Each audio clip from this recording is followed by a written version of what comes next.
Kita mulai. Bismillahirrahmanirrahim. Assalamualaikum warahmatullahi wabarakatuh.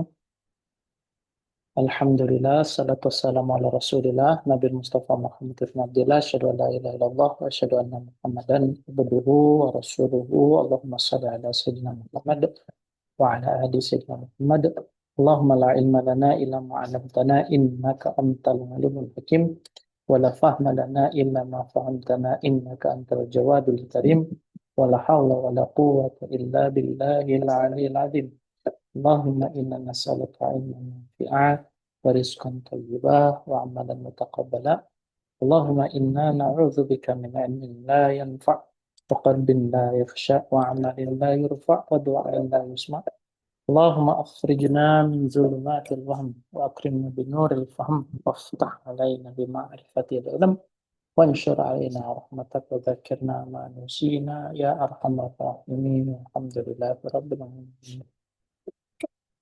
Alhamdulillah, kita syukur pada Allah Subhanahu wa taala masih diberikan rahmat, karunia serta inayah dan taufiknya hingga kita masih bisa lagi Allah kumpulkan lagi di sini dalam keadaan sehat dan dalam keadaan afiat. Nah, kita kemarin sudah membahas tentang bab aurat. Bab yang menurut saya dan ini menjadi apa ya? Menjadi pikiran panjang saya kemarin ketika Pak Boni tanya perihal pekerjaannya yang selalu bertemu dengan banyak orang dan juga dengan tipologi orang yang beragam. Ada yang pakai kerudung, ada yang tidak pakai kerudung.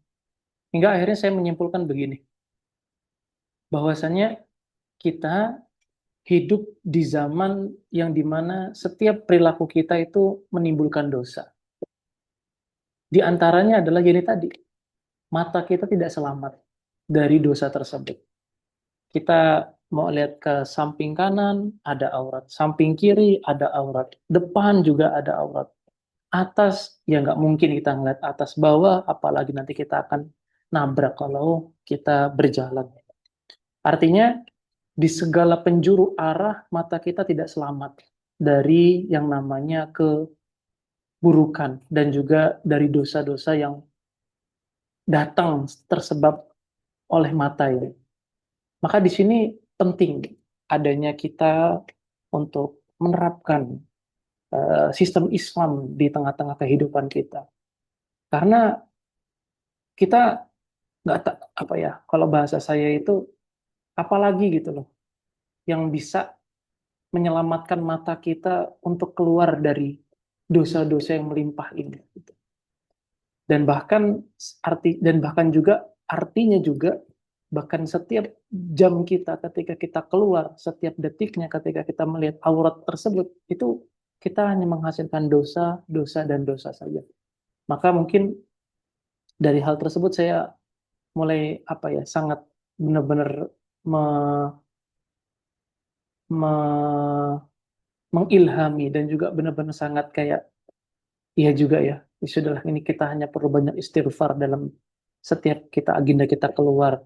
Kita perlu memperbanyak membentengi diri. Perlu juga untuk menjaga diri dari dosa-dosa yang lain. Nah, ini baru dari satu sisi.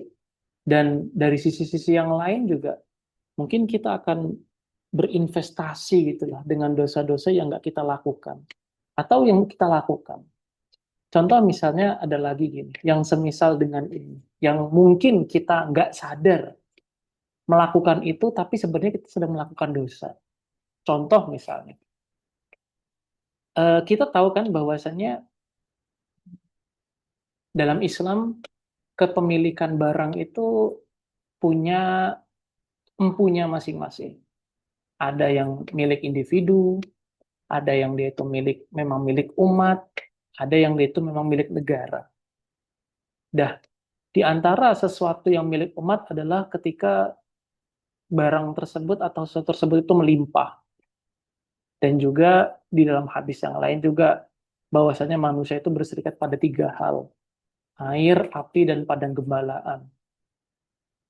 Yang mana artinya jika seorang atau jika individu menguasai sebuah sumber daya gitu ya, sumber daya alam lebih tepatnya pada suatu daerah gitu.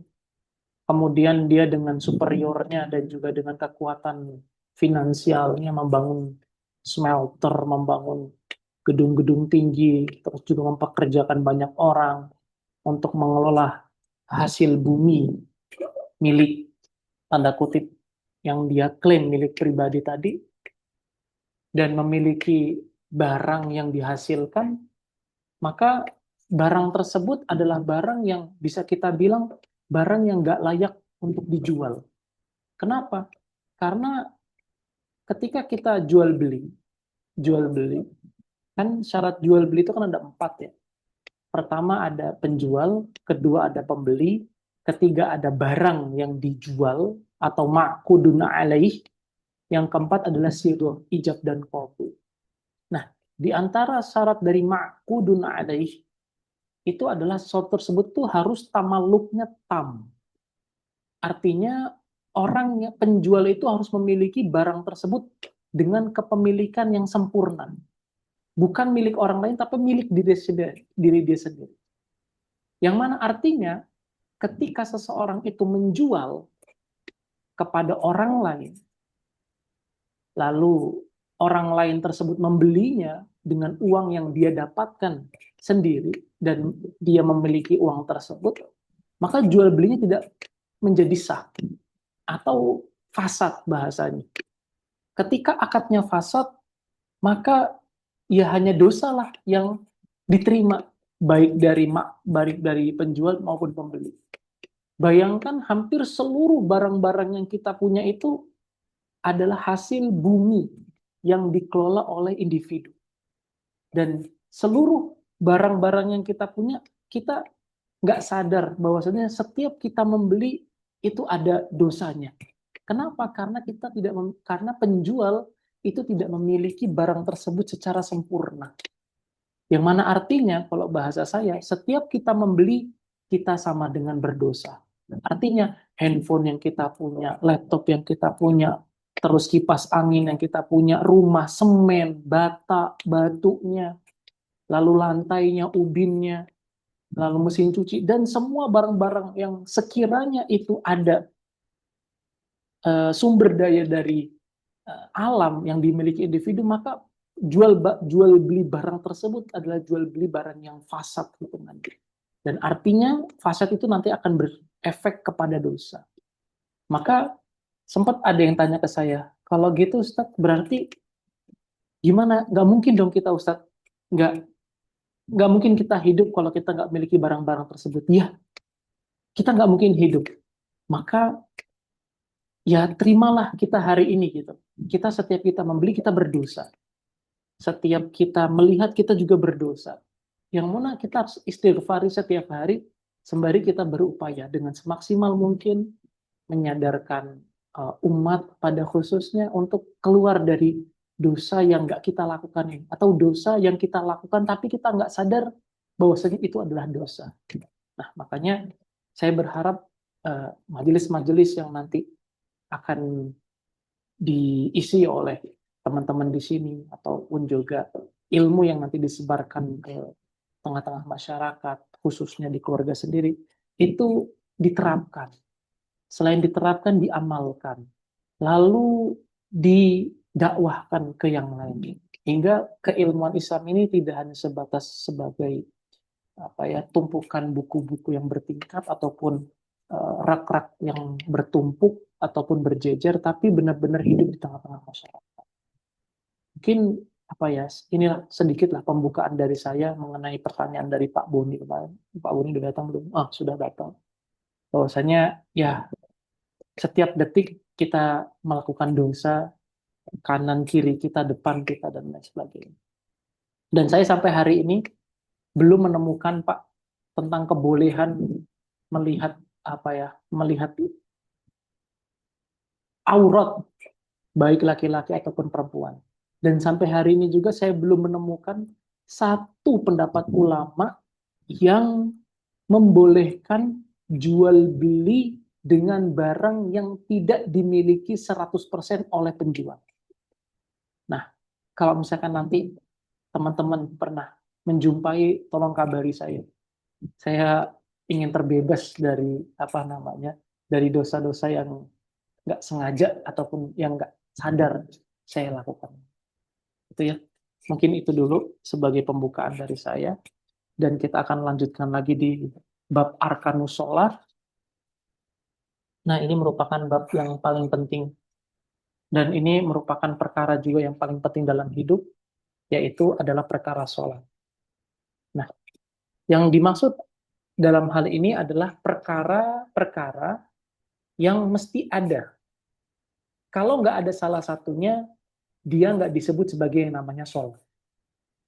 Nah, rukun itu kalau kita andaikan sebagai sebuah bentuk bangunan, yang jika ada satu bangunan saja yang nggak ada, maka itu nggak disebut sebagai satu bangunan. Melainkan ya masih kurang gitu. Nah, makanya para ulama juga ketika membahas tentang sholat, mereka berupaya, rahimahullah ta'ala, berupaya untuk mengenalkan apa itu sholat. Sholat itu secara bahasa maknanya adalah doa. Rukun sudah pernah kita sebutkan lah. Artinya ya, sesuatu yang mesti ada dan harus ada, dan dia itu menjadi mahiyah. Sesuatu yang mesti ada. Kalau nggak ada itu, maka sesuatu yang diharapkan itu benar-benar nggak nampak. Nah, itu kurang lebih makna dari rukun. Nah, sedangkan sholat adalah secara bahasa maknanya adalah doa. Sedangkan secara istilah, sholat itu maknanya adalah aqwalun wa af'alun muftatahun bitakbir wa muhtatamatun bitaslim. Dia adalah seperangkat ucapan dan juga seperangkat gerakan yang mana permulaannya adalah takbir dan penutupnya adalah salam. Nah, itu definisi dari para ulama berkaitan dengan apa itu sholat. Jadi sholat itu terhimpun atas dua hal kurang lebih. Kalau boleh kita simpulkan. Pertama, terhimpun di dalamnya adalah sebuah ucapan. Akwal itu adalah ucapan. Yang kedua adalah af'al. Yang kedua adalah af'al. Berarti ada nanti di dalam sholat itu akwal-akwal atau ucapan-ucapan yang mesti ada dan mesti diucapkan oleh orang yang sholat. Kalau orang tersebut nggak mengucapkan hal tersebut, maka dia tidak disebut sebagai orang yang melaksanakan sholat. Begitupun juga dengan fi'il ataupun af'al jamaknya. Kalau dia tidak melakukan perkara-perkara yang diperintahkan untuk digerakkan, maka dia tidak disebut sebagai namanya orang yang melaksanakan sholat. Nah, di antara akwal tersebut adalah takbir. Jadi takbiratul ihram. Jadi ucapan Allahu Akbar. Jadi yang dimaksud dengan takbiratul ihram itu bukan angkat tangannya, tetapi ucapan Allahu Akbar. Itu yang disebut sebagai namanya takbiratul ihram. Oke, yang disebut sebagai namanya takbiratul ihram adalah ucapan Allahu Akbarnya itu dan bukan ngangkat tangannya kita. Nah, ini termasuk akwal. Yang kedua adalah membaca Al-Fatihah. Nah, ini salah satu rukun yang mesti ada. Dan nanti akan disebutin gimana Ustadz kalau misalkan dia nggak hafal surat Al-Fatihah, gimana Ustadz kalau misalkan dia itu baru masuk Islam, gimana Ustadz kalau misalkan dia itu terbata-bata bacanya dan lain sebagainya. Nah, nanti akan dijelaskan dalam paragraf ini. Intinya Al-Fatihah ini menjadi sesuatu yang pokok dan sesuatu yang nanti akan menjadi pengganti dari Al-Fatihah berarti dia harus ada supaya dia disebut sebagai orang yang melaksanakan Al-Fatihah dan supaya dia sah sholatnya. Dan disebut orang yang melaksanakan sholat. Yang kedua adalah apa? tasyahud. Jadi tasyahudul akhir. Setelah sholawat kepada Nabi, kama sholaita apa namanya? At-tahiyatul mubarakatus sholawatut thayyibatulillah. Assalamu alayka ayuhan nabi wa rahmatullahi wa barakatuh. Assalamu alayna wa ala ibadillahi sholihin. Asyhadu an la ilaha illallah wa asyhadu anna Muhammadar Rasulullah. Nah, Allahumma sholli ala sayyidina Muhammad itu kan yang pertama. Nah, lanjutannya itu merupakan sesuatu yang mesti ada di dalam sholat kita. Jadi tasyahud akhir bahasanya.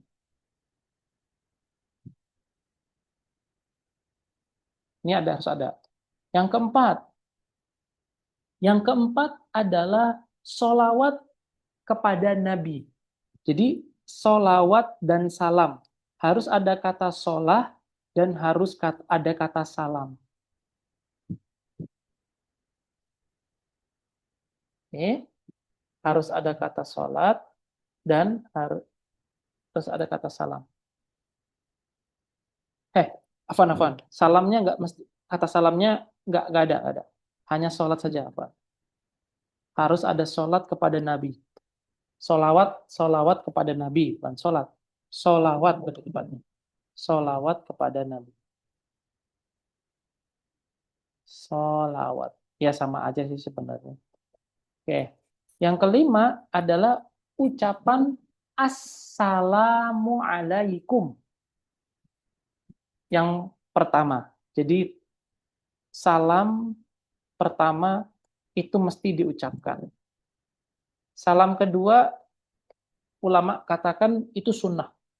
Tapi salam pertama dan Assalamualaikum, dia nanti ada beberapa perihal yang mesti kita perhatikan. Utamanya dia harus menggunakan al atau alif lam syamsiyah. Jadi Assalamualaikum. Itu mesti ada. Jadi 5 hal ini mesti ada dalam ucapan kita saat sholat. Takbiratul ihram, membaca Al-Fatihah, tasyahudil akhir, sholawat, dan juga salam yang pertama. Oke, sampai sejauh ini ada yang tertinggal. Jadi ada 5 dari rukun sholat.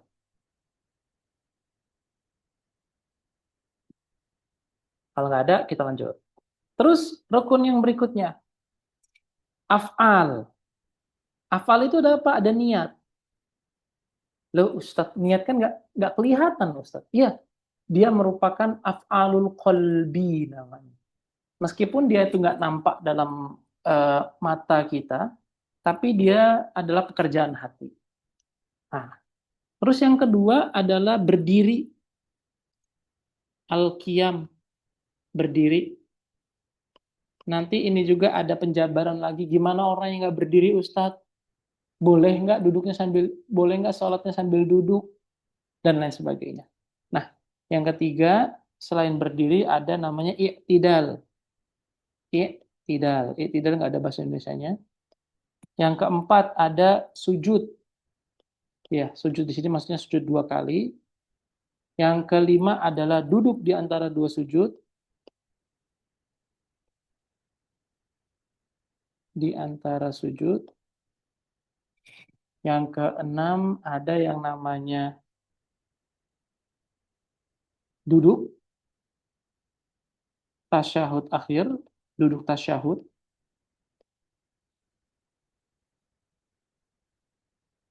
Oke. Terus yang ketujuh ada tertib. Nah, ini adalah kurang lebih 5 tambah 7 ada 12. Oke, 5 tambah 7 ada 12 kurang lebih. 1, 2, 3, 4, 5, 6, 7, 8, 9, 10. Oh, satu lagi. Kan ada yang kurang kan? Perasaan saya ada 13. Ada yang kurang, Afwan. Saya kurang ruku ya. Ini atasnya ada ruku. Sujud, ruku. Ruku.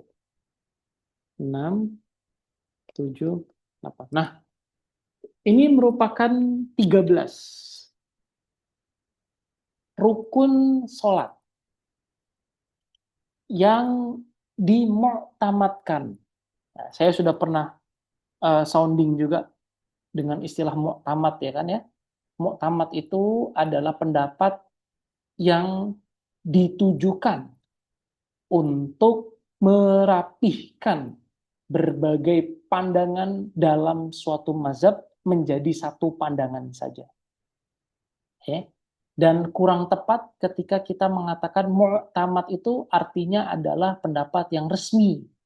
Kenapa? Karena seluruh pendapat dalam kitab-kitab fikih adalah pendapat yang resmi. Nah, gitu ya. Nanti ada istilah namanya mukhtarot. Jadi setiap apa namanya? Setiap ulama-ulama mazhab itu yang statusnya sudah menjadi mujtahid mazhab, mereka punya pandangan tersendiri dengan satu atau banyak hal dalam perkara fikih suatu mazhab.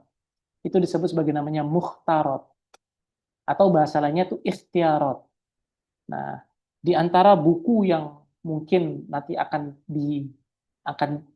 didengar adalah judulnya adalah Ikhtiarot Imam Nawawi. Jadi Imam Nawawi itu punya pandangan yang berbeda dengan pandangan ulama mazhab. Atau dalam hal ini mungkin kalau saya nggak silap dengan mazhabnya sendiri. Gitu.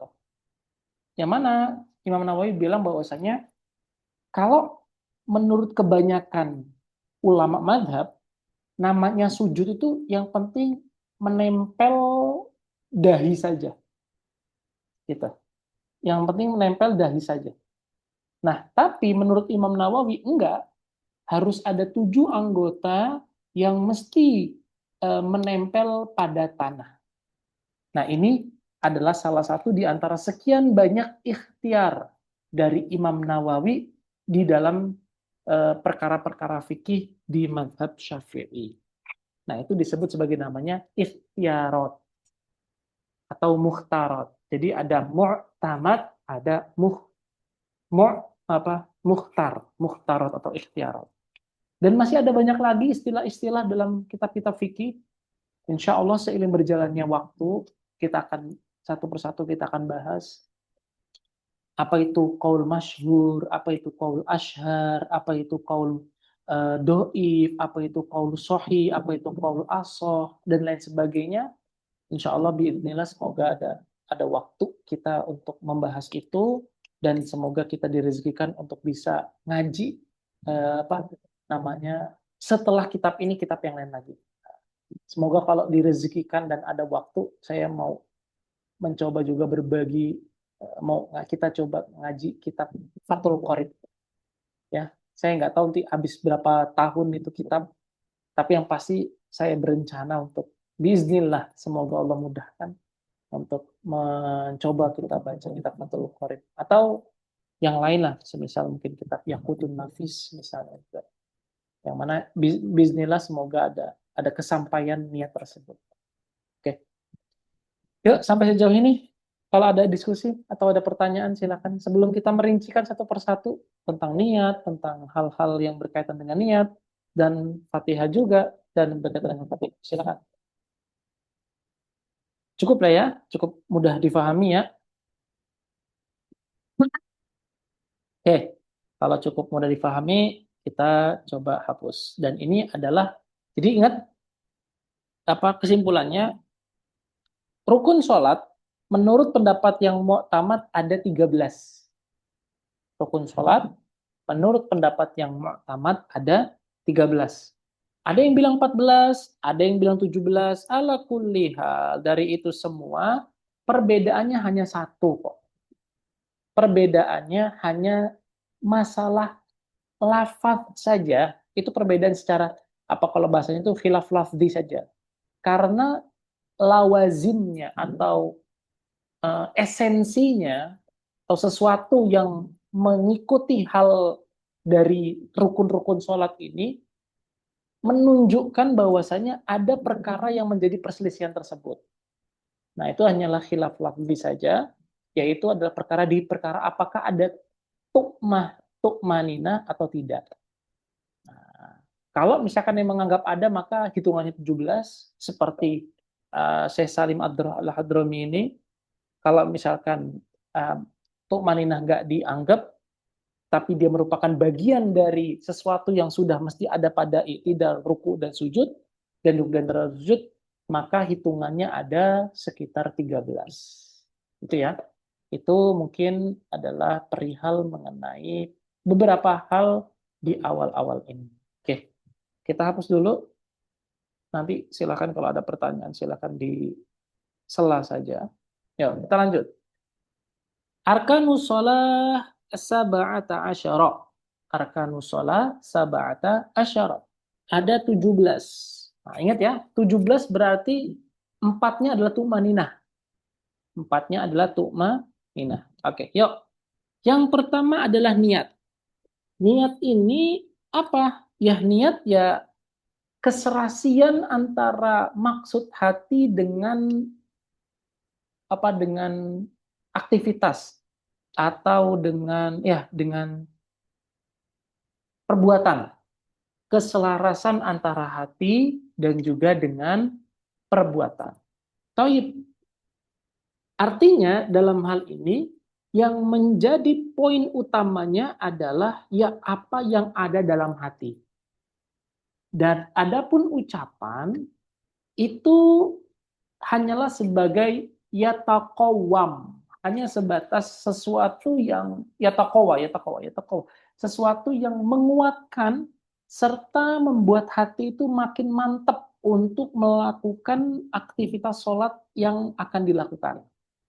Nah, berarti dalam hal ini ketika misalnya Pak Boni dalam hati sudah berniat sholat zuhur, tiba-tiba lisannya kok bilang sholat asar, maka Pak Boni masih tetap sah melaksanakan sholat tersebut.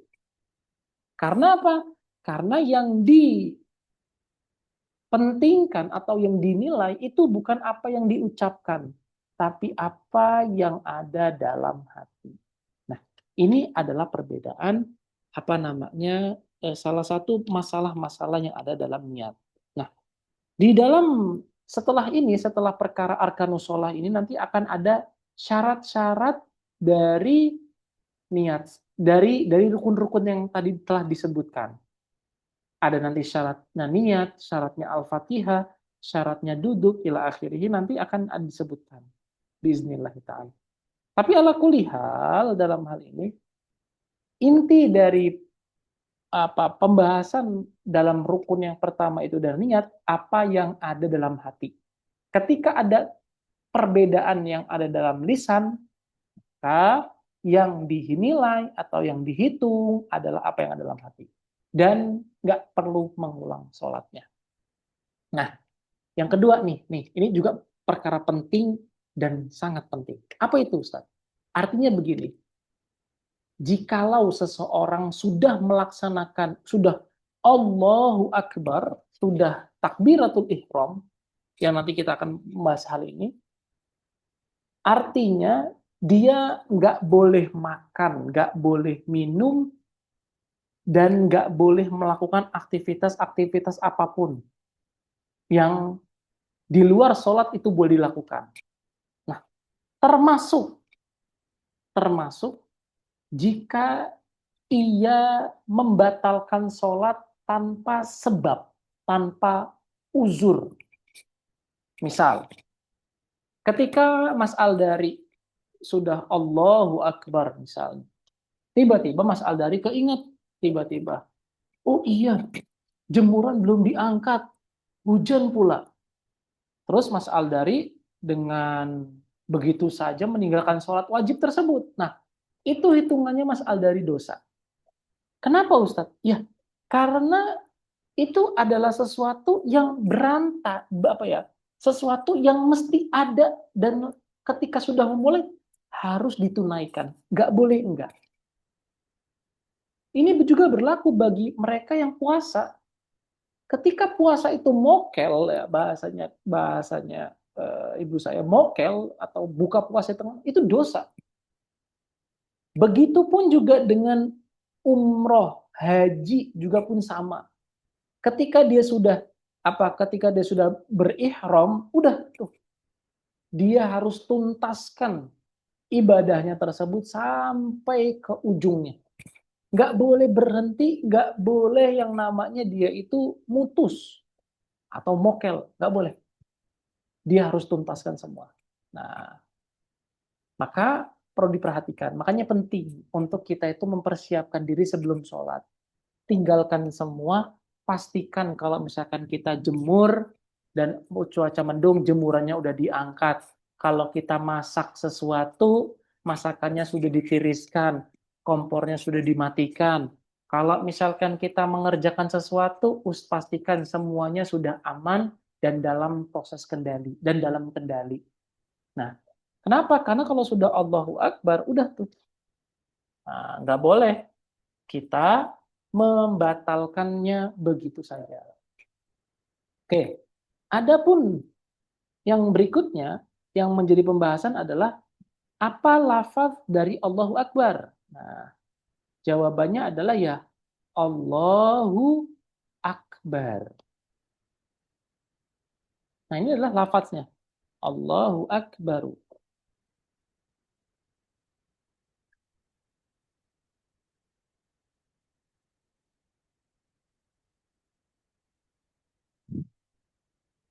Oke, boleh juga kita bilang Allahul Akbar. Boleh. Ini nggak masalah. Ini adalah sesuatu yang diperkenankan. Di Allahu Akbar atau Allahul Akbar, misalnya kita nggak sengaja keucap seperti itu. Allahul Akbar boleh.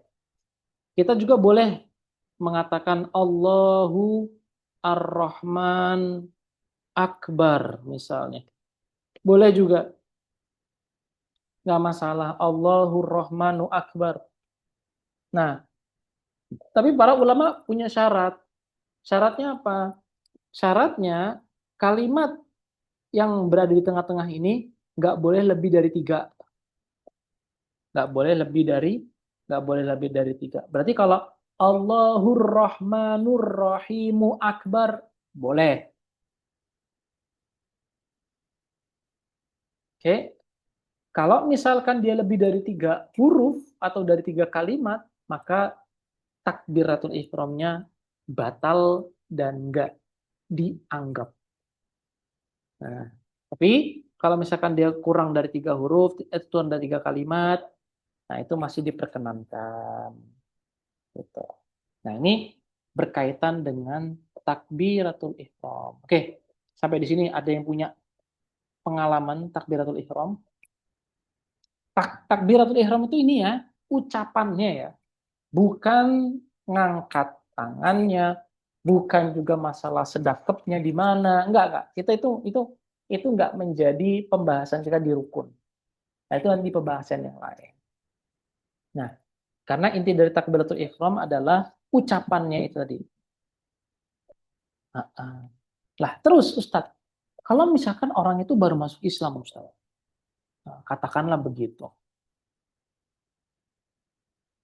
baru masuk Islam, boleh nggak dia Ustadz? Dia hanya bilang Subhanallah misalnya. Katakanlah dia baru hanya Subhanallah misalnya. Atau dia baru hafal Astagfirullah. Atau baru hafal Alhamdulillah misalnya. Boleh nggak Ustadz? Dia takbir dengan hal tersebut. Jawabannya nggak boleh. Jadi yang dibolehkan apa Ustadz? Kita menerjemahkan kata Allahu Akbar itu dengan bahasa dengan bahasa orang yang sholat itu. Ya kalau dia orang Sunda ya pakai bahasa Sunda, kalau dia orang Lampung ya terpaksa dia pakai bahasa Lampung. Yang mana intinya adalah kalau misalkan dia nggak bisa ngucap Allahu Akbar, dia boleh menerjemahkan Allahu Akbar dan nggak boleh pakai kata yang lain selain kata Allahu Akbar. Nah di sini juga ulama bilang dia mesti belajar, wajib belajar untuk belajar takbiratul ihram dengan mengatakan Allahu Akbar ini. Meskipun dia Ini Ustadz, gurunya jauh Ustadz. Meskipun gurunya jauh. Meskipun gurunya jauh, dia harus cari itu gurunya untuk belajar gimana caranya mengucapkan Allahu Akbar dengan tepat, apa namanya, dengan tepat dan dengan benar. Itu ya. Oke, tafadhol. Kalau ada diskusi dari takbiratul ihram ini. Ustadz, Mm-mm. niat itu saat kita mengangkat tangan Allahu Akbar Mm-mm. atau sebelum mengangkat Oke. takbiratul ihram. Jawabannya adalah saat kita mengangkat. Kan yang disebut sebagai niat itu adalah sesuatu yang niat hati berbarengan dengan pekerjaan. Jadi jadi Allah dalam hati itu ngomong, usolli fardhu subhi rakaatain mustaqbil berarti ada. Allah Akbar. Nah gitu. Jadi pas ngangkat itu. Nah, Ustaz, kalau misalkan sebelum itu ya nggak apa-apa juga, nggak apa-apa. Kita ucapkan untuk menguatkan. Karena yang diiktibar, yang dibenarkan dan menjadi poin pentingnya adalah ketika niat itu dibarengi dengan takbiratul ihram.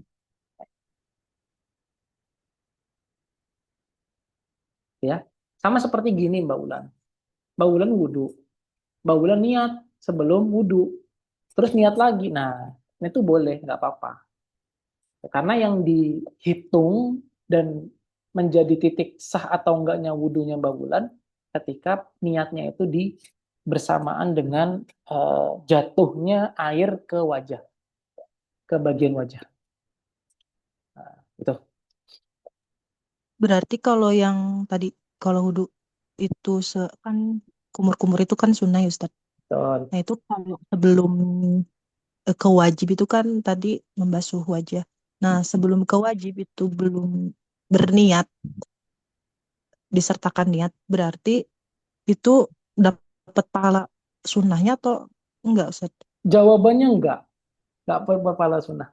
Kayak ini pernah kita bahas tuh Pak di apa? Pernah nggak ya? Gini gini gini. Lupa sepertinya Ustaz saya. Oke, tayyib gini nih. Nah, jadi permasalahan wudhu itu gini. Ketika kita niat wudhu, tapi sambil kumur-kumur, kita nggak dapat pahala kumur-kumur. Kenapa? Karena kumur-kumur di sini itu merupakan bagian wajah, bagian merupakan bagian wajah, dan kita nggak dapat pahala. Maka bagaimana Ustadz supaya kita dapat pahala kumur-kumur dan pahala istinsyak? Jawabannya adalah kita niatnya nawaitu sunnatal wudu'i lillahi ta'ala baru. Nah, karena kalau kita niatnya wudhu tapi sambil kumur-kumur, nah itu kita nggak dapat pahala sunnah. Gitu. Dan juga kurang sempurna juga kan wajah kan harus dari manbat atas ini sampai ke sini bawah sini dan juga dari sini sampai ke sini. Nah, itu kan mesti sempurna semua. Jadi kalau misalkan dia niat di awal pas kumur-kumur, dia kehilangan pahala sunnah wudhu. Itu Mbak.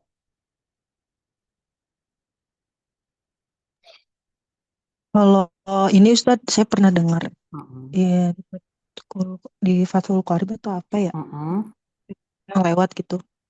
Nah itu niat itu ketika karena kan dari afal kolbun ya. Ya. Nah terus ternyata ketika diucapkan itu misalkan kodoa gitu. Nah Mm-mm. tetapi yang di kolbun ini ada a gitu Ustaz. Maka yang dianggap sahnya itu niat yaitu di dalam kolbun itu Ustaz.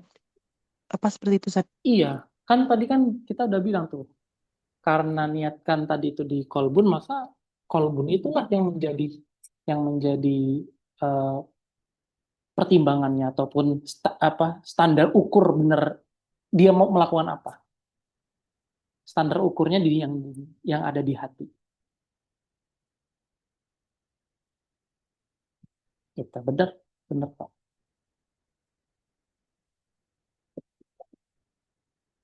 Tapi waktu kecil Ustaz, Mm-mm. itu sampaikan kalau Allahu Akbarnya itu saat diartikan gitu niatnya. Mm-mm. Jadi jadi si niatnya sebelumnya, sebelum takbiratul ihram, ketika ngangkat tangan Allahu Akbar itu tuh Sambil adalah niat. artinya, Mm-mm. niat artinya gitu. Nah Ah, itu ah. bisa ya, sah. Mm-mm. Bisa gitu, bisa.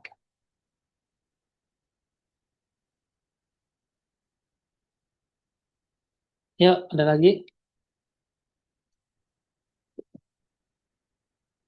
Ini kan juga pernah juga kita bahas panjang lebar juga tuh ketika di bab puasa juga tuh kan.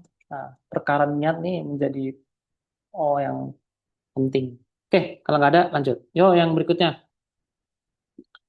Yang berikutnya adalah al-qiyam ala qadir fil fardi. Nah, perhatikan ini.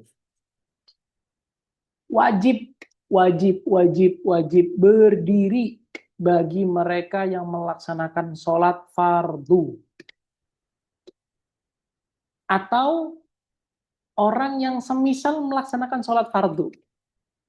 Apa aja itu misalnya? Misalnya fardu kifayah, terus sholat nazar, sholat i'adah, sholat qadha, sholatnya anak kecil. Nah, itu merupakan perkara-perkara yang semisal dengan perkara fardu. Artinya, orang-orang yang melaksanakan hal-hal tadi wajib sholatnya sambil berdiri. Nggak boleh sambil duduk, kecuali dia punya apa namanya, nggak bisa duduk, nggak bisa berdiri. Jadi fardu itu wajib kita berdiri, wajib. Lalu bagi mereka yang nggak sanggup gimana Ustaz? Duduk. Duduknya semau tersenyaman kita. Mau duduknya kayak gimana aja terserah. Tuh. Yang kedua, kalau misalkan nggak sanggup lagi gimana Ustaz? Tidurnya sambil ittija. Ittija itu gini. Nah, gini ya, apa bahasanya mungkin ya tidur. Tidur. Nggak sanggup tiduran, kita terlentang atau bahasa Arabnya itu namanya istilqa. Nggak sanggup terlentang dan dia kita cuma hanya kedipan mata doang saja gitu loh. Tapi otak kita masih sanggup untuk berpikir dan berespon, maka kewajiban sholat tetap tidak gugur. Tetap masih dianggap. Sholatnya sambil merem-merem gini. Nanti sholat yang merem ini ada iadahnya nggak Ustaz? Jawabannya tidak ada iadahnya. Jadi selama dia masih berpikir, selama dia masih bisa, masih hidup lah bahasanya, maka kewajiban sholat masih terus ada di pundaknya. Sampai mati, ya sampai mati. Ya. Hanya saja berbeda bagi mereka yang sholatnya sholat fard, sholatnya sholat sunnah. Sholat sunnah boleh sambil duduk meskipun kita sehat walafiat. Nah, makanya saya sering bilang ke teman-teman tuh cobalah sekali-sekali sholat sunnah tuh sambil duduk lah, mengamalkan. Ya meskipun para ulama mengatakan pahala yang duduk sama pahala yang berdiri itu beda. Kenapa? Karena mestinya orang sehat walafiat itu berdiri, nggak duduk sholatnya. Tapi sholat atau berdiri dalam berdiri untuk melaksanakan sholat sunnah itu hitungannya adalah sunnah, ya, nggak wajib, ya. Nah, terus Ustadz, boleh nggak dia juga terlentang Ustadz kalau dia itu apa namanya sehat walafiat? Ustadz boleh, boleh terlentang, tapi syarat kalau dia sehat walafiat, dia melaksanakan sholat sunnah tapi terlentang, syaratnya ketika sujud dan ruku dia harus dalam keadaan duduk. Afan, bukan terlentang. Terlentang nggak boleh, terlentang nggak boleh. Yang boleh itu tidur. Sholat sambil tidur, tidur gini ya berarti ya. Nah, Bagi sholat sunnah dengan posisi tidur begini, bagi mereka yang sehat walafiat itu boleh. Tapi dengan syarat ketika sujud dan ruku dia mesti duduk. Enggak boleh dia duduk, apa enggak boleh dia tiduran begitu aja. Nah, adapun terlentang sholat sunnah enggak boleh bagi mereka yang sehat walafiat. Berarti hanya boleh duduk, berdiri, duduk, dan tertidur. Tapi terlentang, nggak boleh. Nah, tadi, kalau dia mau sholat sunnah dalam keadaan tiduran, tertidur gini, mesti ketika sujud dan ruku dalam keadaan duduk. Nggak boleh dalam keadaan terlentang. Tuh. Kenapa? Karena kalau misalkan dia sujud dan nggak kayak gitu, nanti dia nggak kelihatan kalau dia itu melaksanakan sholat. Jadi surahnya sholat itu ataupun gambaran sholat itu nggak terrealisasi dalam aktivitasnya. Ini adalah rukun yang ketiga. Tafadhol, kalau ada diskusi.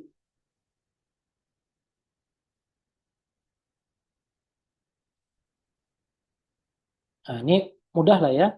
Udah pernah didapatin semua, berarti mungkin beberapa saja yang mungkin tidak tidak diketahui. Oke, lanjut. Yang berikutnya adalah baca Al-Fatihah. Nah, di sini nanti ada syarat-syaratnya juga. Nah, makanya di sini penting untuk setiap kita itu adalah belajar Al-Fatihah. Karena dalam mazhab Syafi'i, imam ataupun makmum, sholat sendiri ataupun sholat berjamaah, mesti membaca Al-Fatihah. Mesti. Kalau masbuk Ustadz, masbuk dilihat. Masbuk dilihat. Kalau kita datang dalam keadaan posisi imam masih berdiri, mungkin tinggal 2 ayat lagi selesai, maka kita masih dapat kans untuk menyelesaikan Al-Fatihah kita. Tetapi ketika kita menjumpai imam dalam keadaan ruku, maka kita boleh langsung aja ikut ruku. Karena apa? Karena imam sudah memikul Al-Fatihahnya makmum yang terlambat tersebut. Nah, terus begini masalahnya misal. Ustaz, misal saya datang, Allahu Akbar. Tinggal 2 ayat lagi Ustaz. 2 ayat lagi. Lalu saya baca Al-Fatihah. Al-Fatihah saya kebetulan terbata-bata Ustaz. Bismillahirrahmanirrahim. Kemudian posisi si imam dalam keadaan sudah i'tidal. Sami Allahu liman hamida rabbana lakal hamdu minas samawati wal ardi wa min syai'in ba'du. Langsung ruku. Dan kita masih belum selesai baca Al-Fatihah. Lalu apa yang kita lakukan Ustaz? Yang kita lakukan adalah menunggu imam berdiri dan kita terhitung kena 1 rakaat tertinggal. Artinya batasan kita selesai dari Al-Fatihah tersebut sebelum imam sujud. Sebelum imam sujud. Nah, makanya diperhatikan dalam kita membaca Al-Fatihah. Nah, kita juga nih sebagai imam nih Bapak-bapak, Mas Aldari, Pak Bahron, Pak Boni juga. Ya, Mbok, yuk dikasih jeda gitu loh ketika selesai ghairil maghdubi alaihim waladdallin. Kasih jeda dulu lah. Mungkin jedanya 1 menit, 2 menit agar agar makmum itu leluasa baca Fatihah dan bisa mendengarkan ayat-ayat pilihan yang kita baca. Kasih jeda dulu. Karena kadang tuh banyak tuh orang-orang yang ya terutama ini case-nya biasanya di sholat tarawih sih biasanya. Karena mungkin ya bahasa kasarnya mungkin ngejar setoran gitu ya. Akhirnya sholatnya gitu aja ngebut kayak sepur. Padahal adalah sebuah bentuk kebijaksanaan ketika imam itu mempersilahkan makmum untuk menyelesaikan Al-Fatihahnya dulu. Nah, apakah Ustadz kayak gitu, Ustadz? Ya, Alhamdulillah saya menerapkan hal tersebut. Ya, meskipun agak sedikit lebih lama gitu ya, tapi kan bisa disiasati gitu loh. Siasatnya dengan apa? Dengan mungkin kita membaca wasol seluruh seluruh surat-surat pendeknya gitu kan. Tapi tetaplah kita kasih jeda itu makmum untuk baca Al-Fatihah. Jangan kita itu apa namanya langsung robos aja gitu enggak. Kasih jeda dulu Al-Fatihah baru. Ini untuk bapak-bapak, untuk ibu-ibu juga pun sama. Ya, ketika jadi imam gitu ya, ketika jadi imam hendaknya bersikaplah bijaksana ketika melihat, jadi dilihat dulu kondisi makmumnya. Oh, makmumnya kayak gini, ya sudah deh berarti bacaannya yang pas itu ini, dan sebagainya. Oh, berarti saya akan lebih pelan lagi dalam hal ini.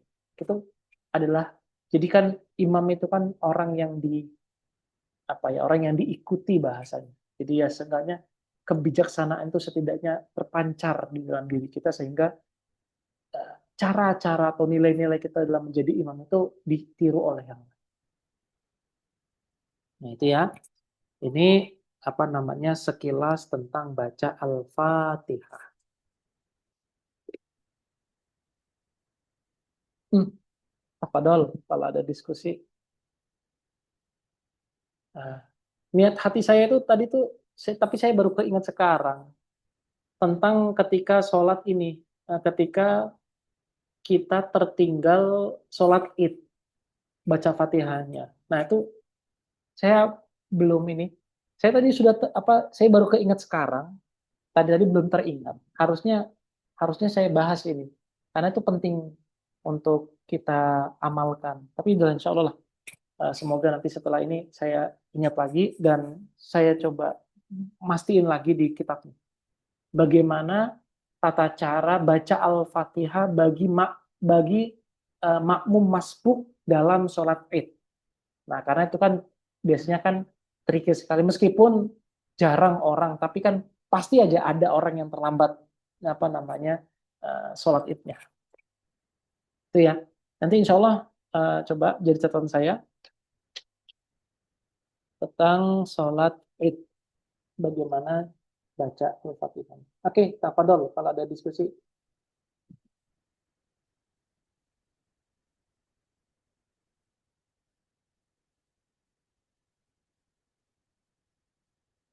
Mungkin ada pengalaman-pengalaman. Saya itu kadangan biasa apa ya? Biasanya kan orang-orang ya, namanya tipografi orang kan beda-beda ya. Apa tipografi lagi? Tipologi orang kan banyak apa namanya beragam gitu ya. Dan juga ada aja yang aneh-aneh gitu dalam rangkaian sholat. Nah, kalau bisa nanti saran saya, setiap ada kejadian-kejadian yang unik, menarik gitu ya, coba dicatat. Oh, hari ini jam sekian di masjid ini saya ketemu orang, sholatnya begini. Nah, udah gitu dirujuk deh ke kitab-kitab fikih atau mudahnya nanya. Nah, satu sisi supaya kita pintar menyikapi perbedaan, satu sisi supaya kita tidak suuzon. Kadang kan kita itu karena kita nggak tahu artinya suuzon yang didahulukan, padahal karena kurangnya ilmu kita. Nah, jadi catat ya, misal contoh nanti, saya pernah menjumpai itu. Kalau kita kan ya laki-laki yang biasa normal dan tahu kan, duduk di antara duduk tasyahud akhir itu kan kaki kanan, bawahnya kaki kiri. Betul ya? Asal dari Pak Boni ya. Dan mungkin ya, saya apa namanya yang saya ketahui itu. Nah, terus saya itu pernah menjumpai orang yang kebalikannya. Jadi kaki kiri yang di atas, kaki kanan yang di bawah. Nah, ternyata saya belum menjumpai itu, belum menjumpai apa ya teks maklumat teksnya itu tentang kebolehan hal tersebut gitu. Atau mungkin karena saya yang apa ya yang terlalu pengen tekstual banget gitu akhirnya Harus kalau di antara dulu tasyahud akhir atau di antara sujud itu harus pasti dia tuh harus kakinya tuh harus begini, kaki yang kiri itu harus menjorok sedikit keluar dan di atas kaki kiri ada kaki kanan. Nah, yang agak melengkung dikit. Nah, seperti itu. Ada lagi yang misalnya kakinya tuh begini dia. Jadi dia kayak duduk apa ya? Ya duduklah kayak dia menduduki kedua tumitnya. Itu juga pun mesti kita catat. Sembari kita tanyakan kepada orang-orang tentang hal tersebut ya, kepada para ulama ininya tanyanya.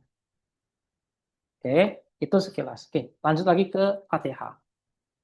Kalau misalkan dia nggak sanggup Ustadz baca Fatihah dengan bacaan yang fasih, apa yang bisa kita lakukan Ustadz?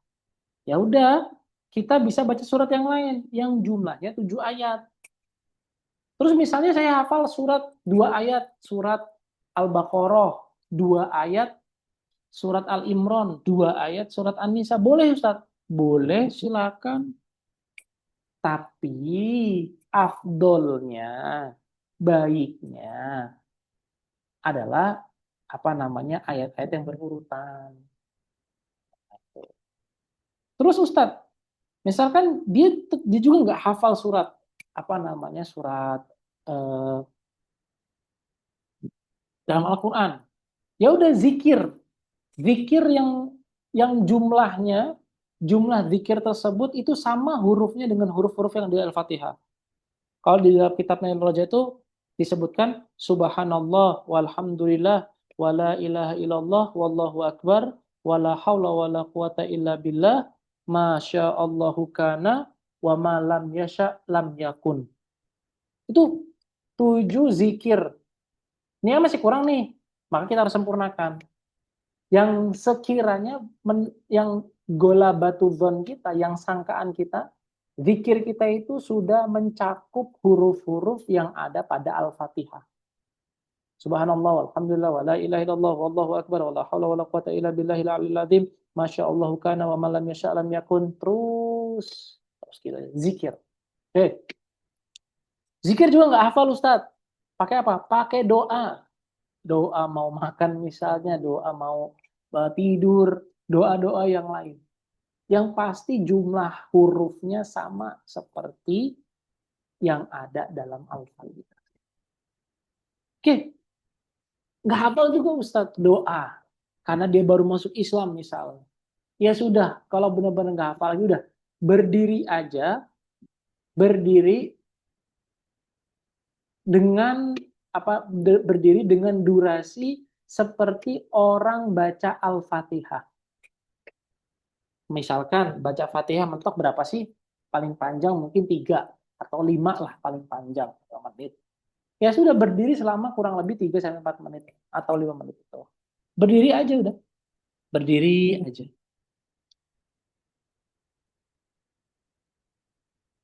Itu ya. Jadi nggak ada kata nggak baca Fatihah. Nah, masih ada kok pengganti-pengganti dari Fatihah yang lain. Oke. Oke, sampai di sini coba tafadhol. Kalau ada diskusi dan pertanyaan.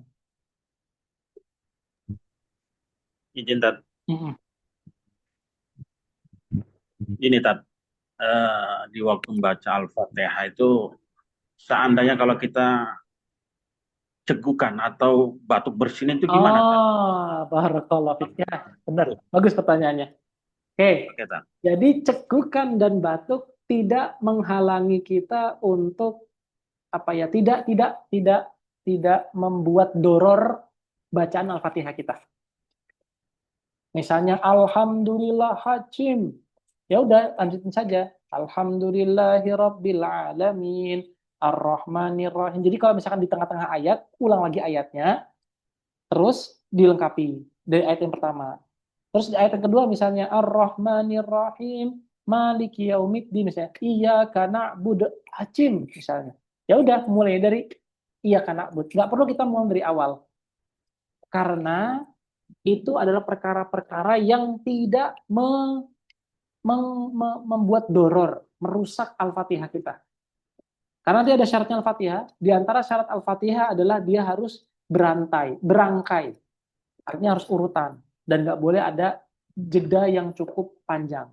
Tapi untuk mereka yang batuk, bersin, cekukan, nah itu nggak ada masalah.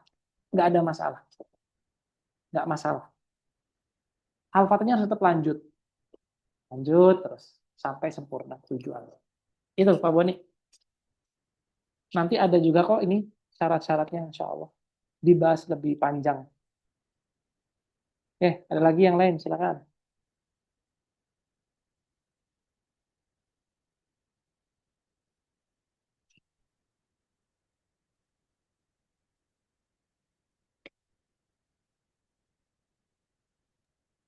Yang Ustadz yang qiraatul Fatihah ini eh, harus terdengar oleh diri sendiri ya, Harus. bacaan. Betul. Kalau misal kelupaan gitu Ustadz, kayak apa ya namanya, kebiasaan buru-buru, misalnya kebiasaan buru-buru, misalnya buru-buru. Nah, terus habis itu karena buru-buru akhirnya tidak terdengar gitu si bacaan itu, ada yang terdengar yang tidak gitu. Itu gimana Ustadz?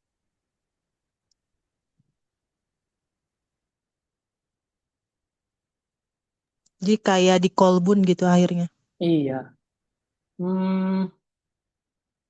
Belum sih, belum. Cuman kalau untuk kehati-hatian gini aja deh, jawaban saya, ulang sholatnya. Ulang sholatnya. Untuk kehati-hatian. Karena Apa dibatalkan ya? nggak dibatalkan kita dosa. Iya, berarti diulang lagi ya Diulang dari lagi awal. Fatihahnya. Diulang lagi Fatihahnya dari awal. Diulang lagi Fatihahnya dari awal. Nah, misalnya Itu Al-Fatihah aja atau dari takbir Ustadz? dari Fatihah aja. Yang Dari Fatihah aja. Dari Fatihah aja yang diulang. Sama kayak nanti gini, misalnya nih, kita langsung bahas ruku lah ya. Misalnya ruku. Misalnya, ya ruku deh misalnya. Lagi ruku misalnya. Allahu Akbar. Tiba-tiba ada kecoa misalnya. Datang atau ya bahasa mungkin yang nggak normal, ada buaya lah misalnya. Tiba-tiba kita langsung kayak, aduh kaget gitu. Kaget kita. Langsung kaget. Atau ada, nah kagetnya kita itu kan nggak memaksudkan kita untuk i'tidal, juga nggak memaksudkan kita untuk untuk berbuat di luar gerakan sholat gitu. Nah itu nggak masalah, nggak ada pengaruh kepada sehatnya sholat kita, nggak. Kalau udah kayak gitu, apa namanya, duduk nih, apa namanya duduk, apa namanya terus apa tadi, maaf, distrak. Misalnya tadi udah ada tiba-tiba ada binatang, ada apa, set, langsung kembali ruku lagi. Ruku lagi habis itu i'tidal deh baru. Jadi kalau misalkan ada beberapa rukun yang nggak sempurna, pulanglah dari rukun yang tadi itu, yang tadi nggak sempurna itu. Ulang dari awal lagi.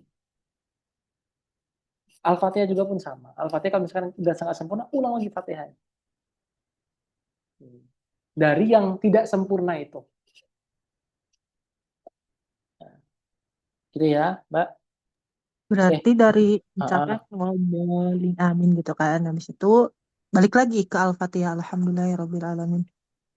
Dari mana gimana? Udah ruku gitu misalnya. Iya. Nah, terus Iya. balik lagi gitu ke Al-Fatihah. Uh-uh.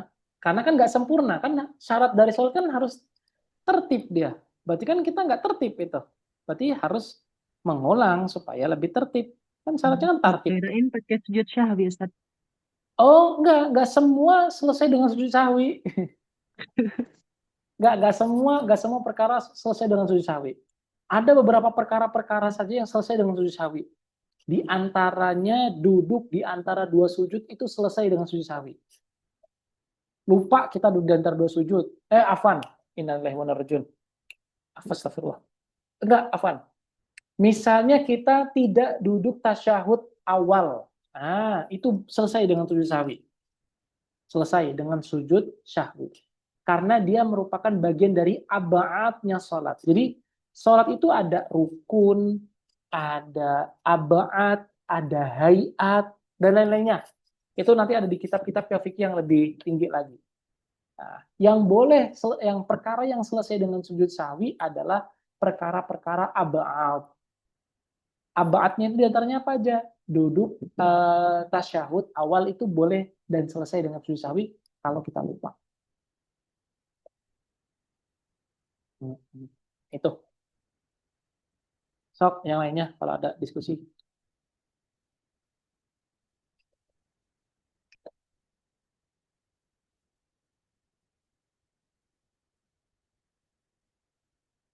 Ada ya? Oke, yuk lanjut. Yang berikutnya adalah ruku. Ruku posisinya gini, betul? Oke. Nah, ruku itu nggak boleh posisinya, anggap kuku-kuku saya ini adalah kepala ya, dan bawahnya kuku adalah dada. Nggak boleh posisinya itu dia agak ngangkat sedikit kepalanya, terus kayak dadanya itu ya, kayak dadanya itu dipongahkan gitu loh, dimajukan gitu. Terus bokong belakang itu kebawahin. Nah, itu nggak boleh. Kalau misalkan ada yang melakukan itu dan dia sengaja dan dia tahu keharamannya, maka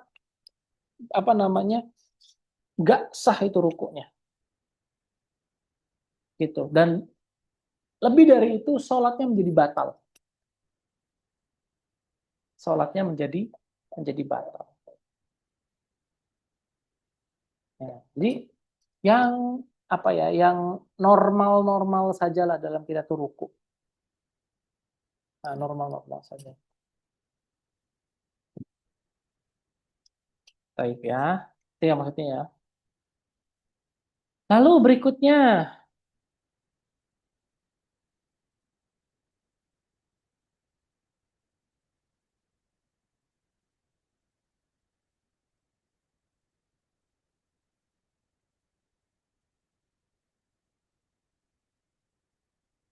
oke, baik. Berikutnya adalah tu'manina.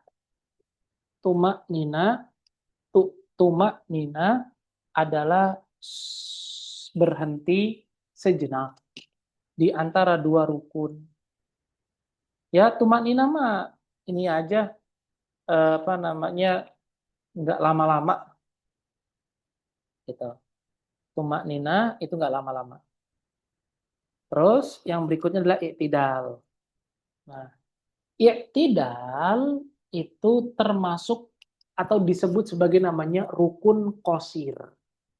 Rukun qashir itu apa, Ustadz? Rukun yang nggak boleh lama-lama kita melakukannya. Misal contoh dari i'tidal, kita Allahu Akbar. Kita berdiri lama sekali. Kapan nih imam sujud? Ya, lama sekali. Nah, itu bisa merusak sholat kita. Dan sholat kita menjadi batal. Oke, takarannya lama dan enggaknya berapa, Ustadz? Takarannya surat Al-Fatihah. Takarannya surat Al-Fatihah. Ketika dia berdiri melebihi Al-Fatihah, melebihi durasi membaca Al-Fatihah, maka batal sholatnya. Nah, gitu ya. Nah, tadi misalnya ketika kita lagi ruku, tiba-tiba tiba-tiba ada kecoa atau ada apa, kita langsung berdiri begini.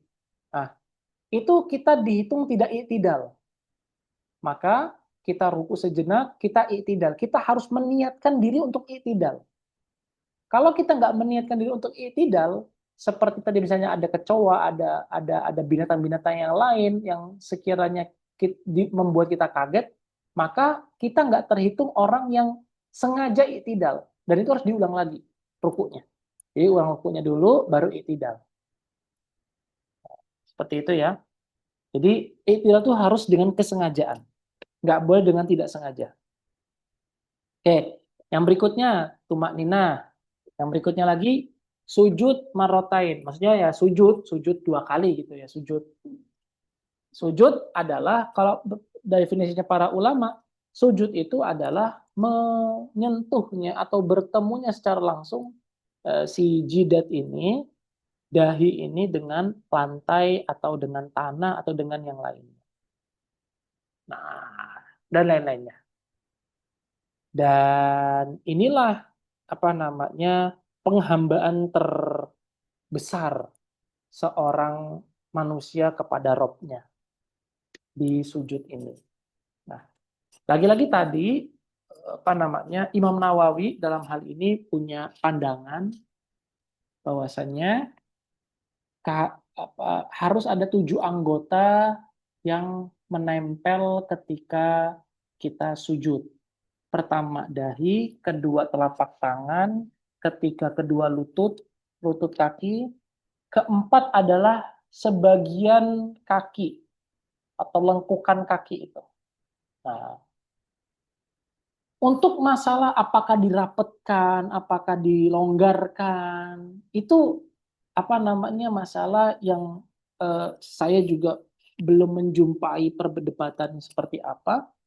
Hanya saja itu masalah mungkin adalah bagian dari khilafiyah sholat. Gitu ya. Bagian dari khilafiyah sholat. Ala kulin mau dia itu merapat atau merenggang, itu yang penting nempel.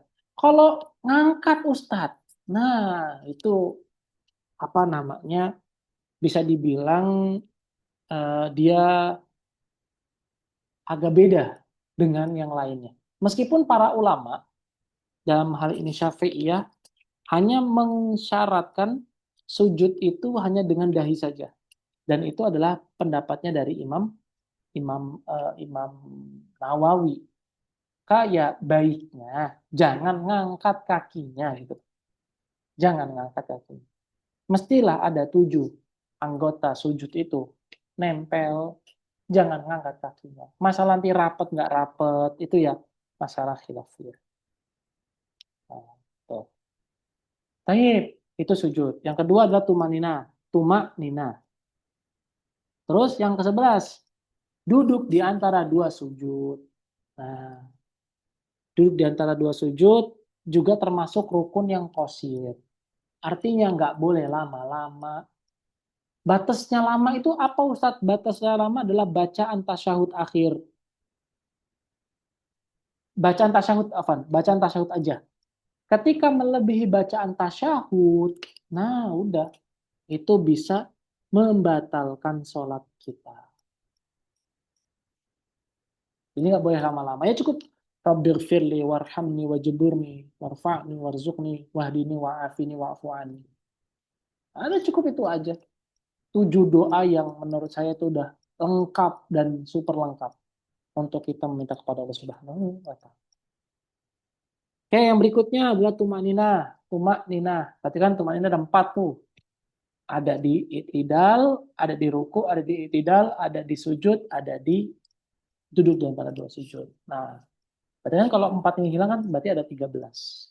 Oke, berikutnya adalah tasyahud akhir.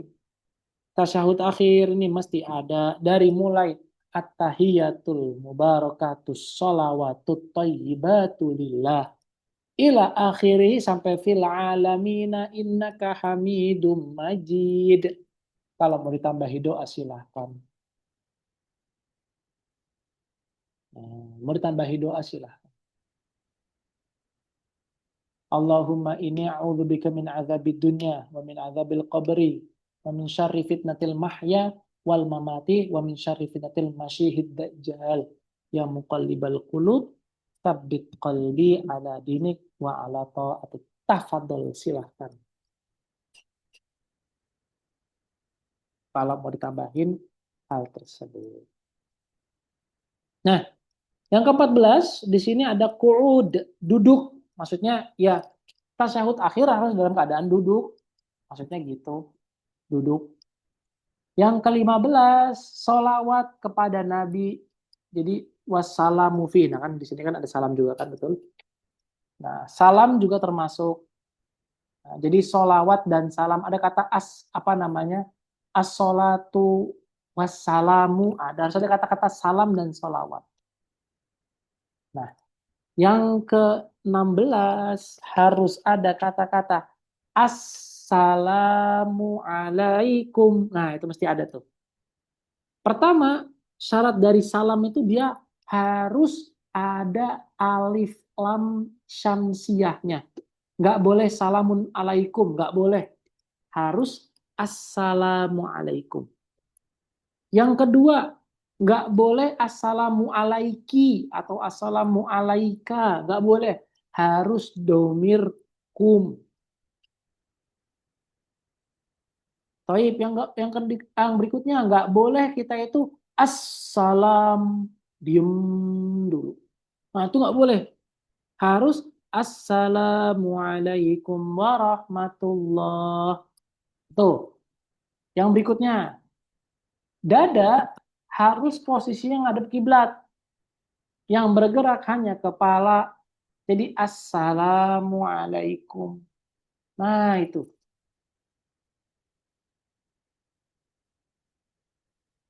Baik ya. Jadi posisi dada harus keluar. Nah itu adalah syarat-syarat dari si salam. Dan juga selain itu dia harus dalam keadaan duduk. Yang kedua harus terdengar tuh salamnya sama telinga kita. Jadi nggak cuman diem aja, enggak. Jadi ya minimal telinga kita mendengar hal tersebut.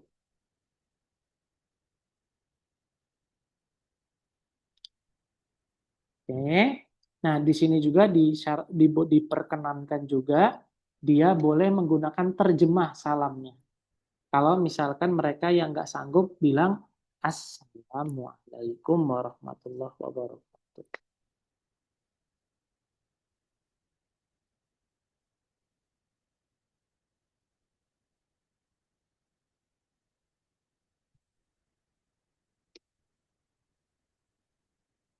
Oke, baik sampai di sini Pak Fadol.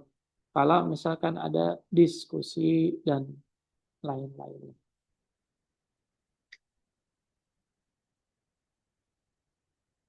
Dan yang terakhir tertib ya. Tertib tadi harusnya berurutan. Nggak boleh ada yang tertinggal. Nggak boleh ada yang nggak sempurna. Harus semuanya sesuai urutan dan harus setiap rukunnya itu sempurna. Nah, alhamdulillah kita sudah menyelesaikan rukun sholat. Dan berikutnya, nah ini yang mungkin akan banyak perbincangan mengenai nanti syaratnya niat itu apa aja. Yang kedua syaratnya takbiratul ihram itu seperti apa. Yang ketiga syaratnya Fatihah seperti apa. Yang keempat bacaan-bacaan Al-Fatihah itu kayak gimana. Yang kelima bagaimana cara mengangkat kedua tangannya. Yang ketujuh bagaimana cara sujud. Yang kelima bagaimana anggota sujud dan lain sebagainya. Oke? Tafadhol. Sampai di sini kalau ada diskusi. Pekan depan kayaknya pekan yang lebih banyak diskusinya, insya Allah. Nah, silakan. Posisi tangan setelah bangun dari ruku itu sebaiknya gimana, Tat? Apa dua-duanya turun ke bawah? Apa seperti semula bersedekap lagi, Tat? Karena di jamaah ini saya. Coba lagi, Pak. Setelah bangun dari ruku, seperti Sami Allahu liman. Oh, ya, taib. Tadi saya pikirnya bangun. Maksud nggak? Maksud Pak. Nah, itu posisi tangan itu seharusnya kembali seperti sedekap lagi atau diturunkan ke bawah? Oke, taib. Nah, ini menarik Pak, bagus. Oke. Nah, saya itu pernah kan lagi-lagi kan saya itu coba tanya lah sama orang yang sedekap lagi tuh. Sedekap lagi. Mas, kok sedekap lagi kenapa Mas? Saya mau tanya. Gini apa namanya? Gini, kan saya dipanggilnya Farid. Gini, Rik. Supaya tangan kita itu nggak bergerak-gerak. Nah, gitu ya. Makanya dia menjadi sedekap. Oh, gitu. Nah, tapi sepanjang saya belajar fikih, saya belum menemukan hal tersebut. Menemukan alasan yang apa namanya? Sepupu saya bilang. Gitu. Saya waktu itu tanya sama sepupu saya betul melakukan itu. Mungkin jawabannya sama Pak Bun. Jawabannya sama, alasannya dengan sepupu saya. Tapi itu coba Pak Buni tanya kalau ketemu orang seperti itu. Pakai taib. Ke pertanyaan Pak Buni. Baiknya gimana? Baiknya nggak usah. Ya udah lurus aja, lempeng gitu aja Pak Buni. Nggak yang mesti sedekap lagi gitu. Ya lempeng aja, nggak perlu banyak gerakan juga nggak perlu. Apalagi sampai apa namanya benerin benerin kalau teman-teman yang laki-laki itu benerin bajunya lagi, nggak perlu. Kadang kan kita kan dari habis rokok kan langsung tuh benerin baju, ya nggak Pak Boni, betul kan? Benerin baju Ya, Tat, untuk benar. rapihin lagi. Nah itu kan nggak mesti kita lakukan gitu loh, nggak mesti kita lakukan. Karena itu. Oke, jawabannya lempeng aja Pak, lempeng, nggak perlu sedekat lagi. Nah, Karena kan begini, Tat.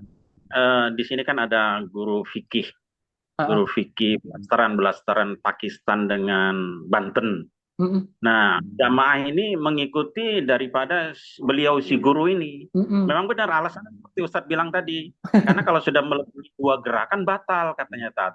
ah, ah. Gitu. Makanya dia bersedekap itu. Artinya dalam kitab fikih Imam Syafi'i belum ketemu ya Tat. Saya belum nemu Pak, saya belum nemu tentang pergerakan tersebut, belum nemu saya. Nanti coba saya tanyakan coba. Oke Tat, siap siap. Sekarang Tat. So kalau ada lagi, coba ya di tidak tuh ya, silakan. Posisi tangan.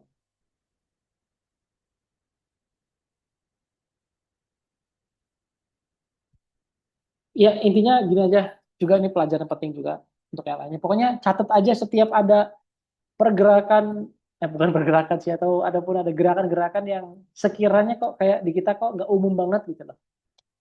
Nah, itu bolehlah di.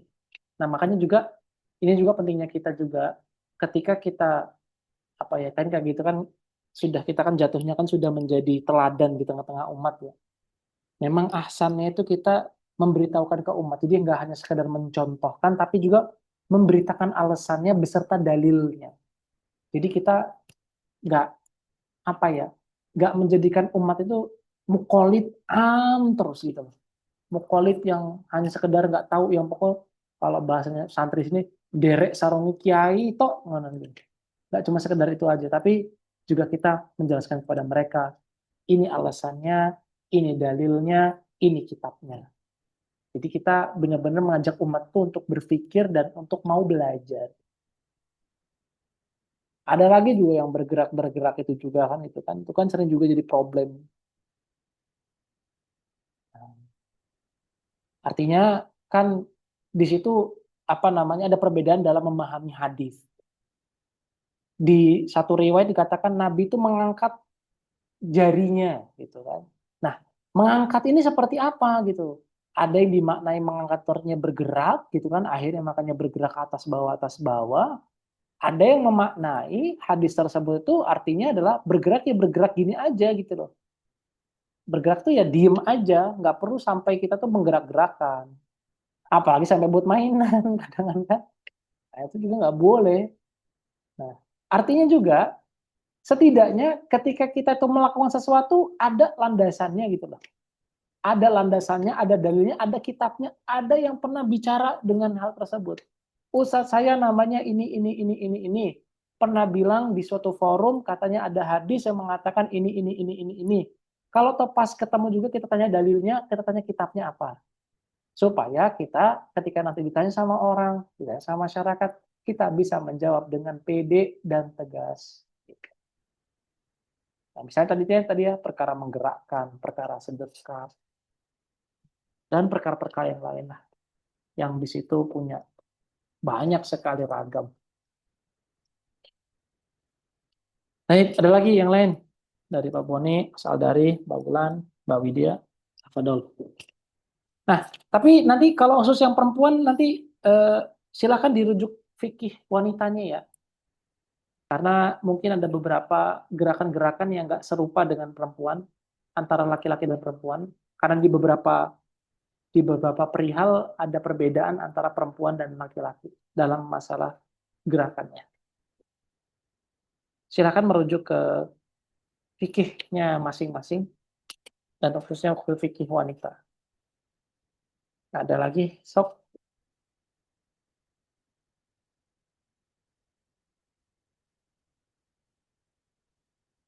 Cukup? Oke. Tidak kita.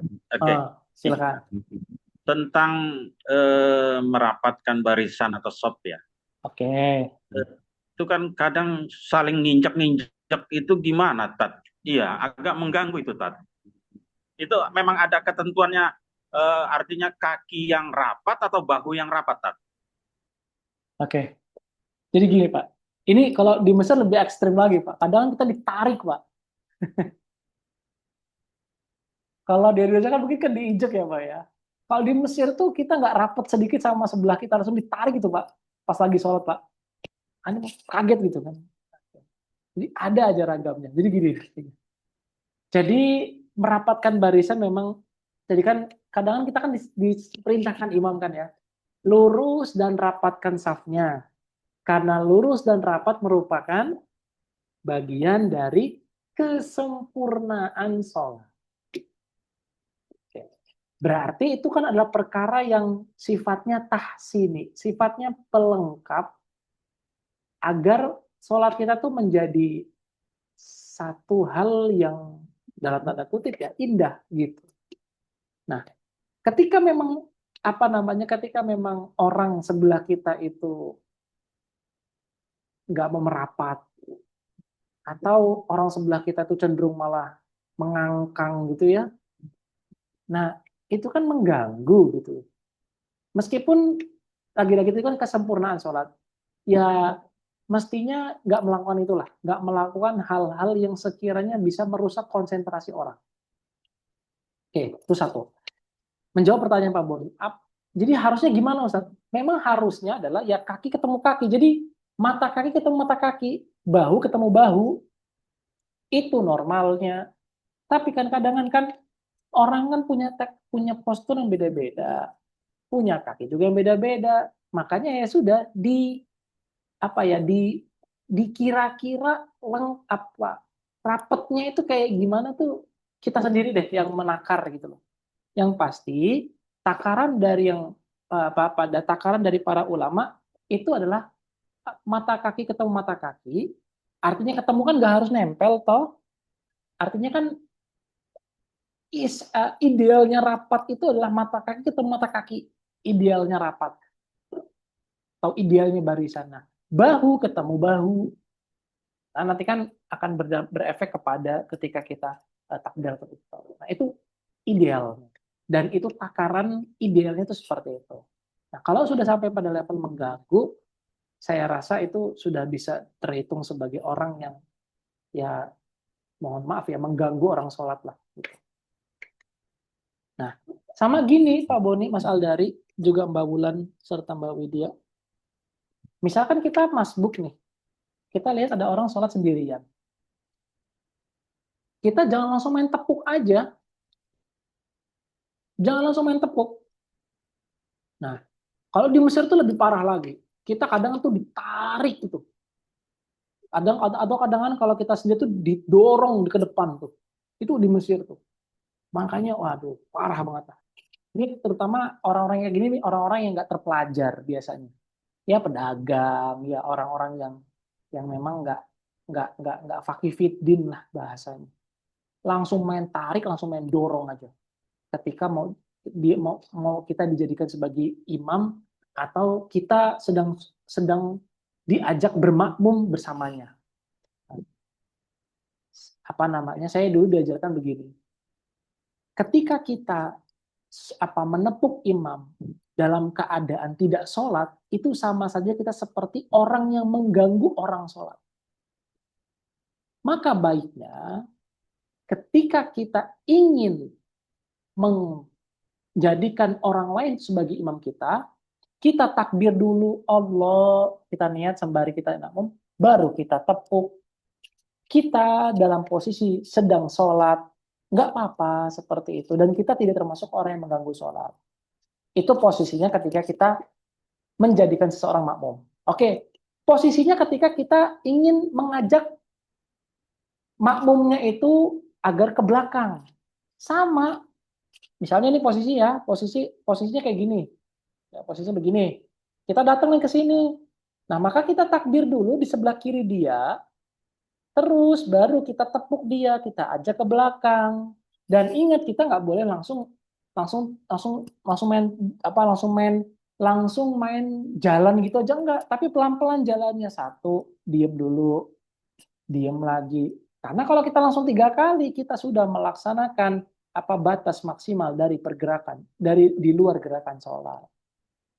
Oke, posisinya harus dalam keadaan sholat ketika ingin menepuk, ingin menjadikan imam atau mengajak makmum bersama. Nah, itu ya. Itu mungkin Pak Boni tambahannya dan juga tadi jawabannya.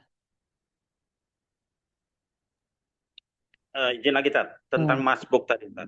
Hmm. Kalau untuk masbuk itu sesama masbuk itu sebaiknya melanjutkannya masing-masing apa yang kata Ustadz tadi? Apa harus satu jadi imam? Seandainya kita datang berdua Oke, sama-sama masbuk. Nah, Toyib. kemudian setelah nambah 1 rakaat atau 2 rakaat itu kita ngimam ke sebelah kiri kita atau masing-masing? Oh, jadi kayak masbuknya berantai ya Pak ya? Gitu. Atau gini, misalnya ada orang, terus kita berdua datang sama-sama masbuk, gitu Ya, Pak. benar. Oke, Ah, kalau begitu ya tetap kita dalam keadaan sholat nepuknya, tetap. Gini, maksudnya gini, Nah, kan begitu kita ke masjid, ah, kita berdua nih, ya, oke, oke. kemudian kita takbir, ngikuti imam, Ah, setelah ngikut berapa rakaat selesai, hmm, taruhlah kita kurang rakaat atau 2 rakaat, kami hmm, berdua kan bangun. hmm. Nah ini kadang sebelah kanan ini menjadikan kita imam, Oh, nggak bisa. artinya lebih baik masing-masing aja nambahnya. Iya. Oh, gitu. Kalau Oh, posisi kita dijadikan imam, berarti kita merubah niat. iya, jatuhnya begitu nanti.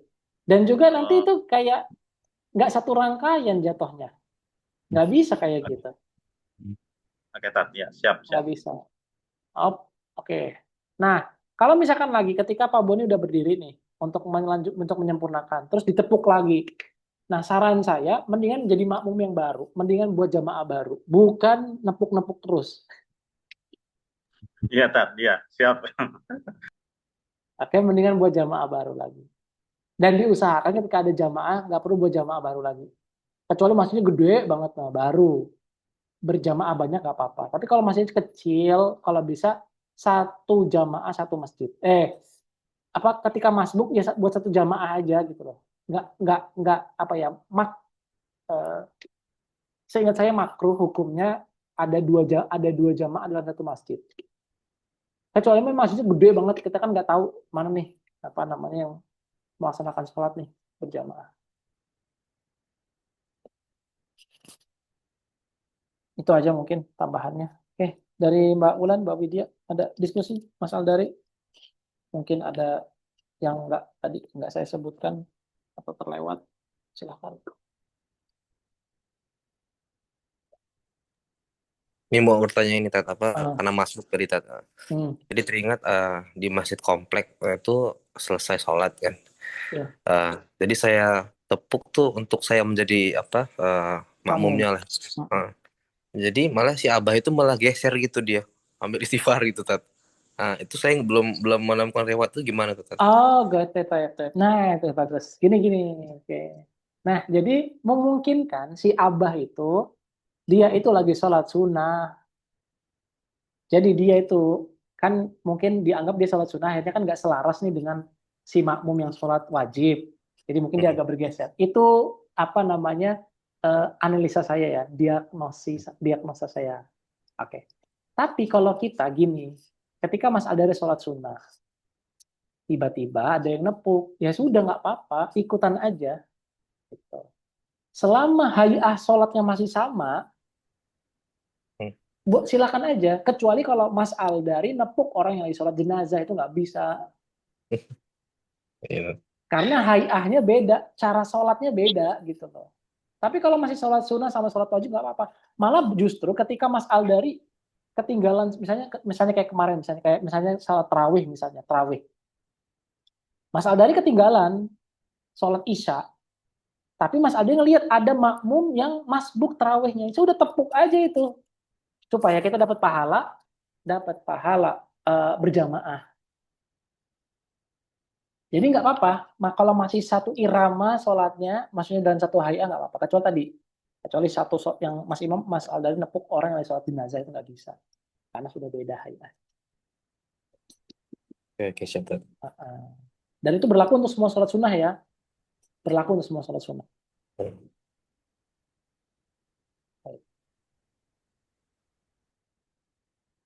Hmm. Ya deh, cukup deh itu dulu aja dari saya. Ada lagi yang lain? Cukup? Oke, cukup ya. Barakallahu li wa lakum.